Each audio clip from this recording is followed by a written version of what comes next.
নমস্কার। আমরা গতকাল 11:30 থেকে 12টার মধ্যে একটা খবর পাই যে একিনপুর এলাকাতে একটা লোক নাকি মাটি চাপা পড়েছে।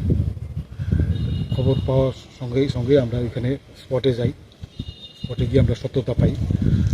তারপরে আমরা পিডব্লিউ থেকে সাহায্য নিয়ে জেসিবি নিয়ে ওই লোকটাকে আমরা উদ্ধার করি। একজন লোক, ওনার নাম রতন ভৌমিক।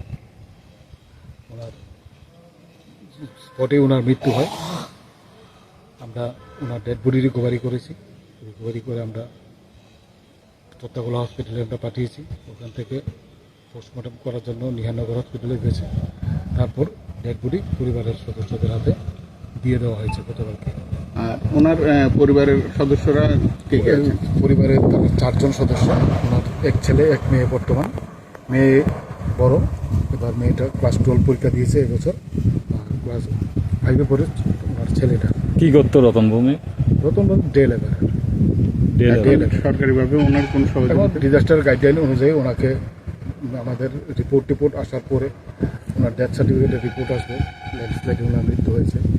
তারপর ডিজাস্টার গাইডলাইনের যা খাবার করে আমরা আমাদের প্রশ্ন থেকে ওনাকে ওনার পরিবারের কাছে আমরা জায়গাটা হলো স্যার একিনপুর গ্রাম পঞ্চায়েত, সিদ্ধিনগর গ্রাম পঞ্চায়েত, এই তহসিলের আন্ডারে। ধন্যবাদ।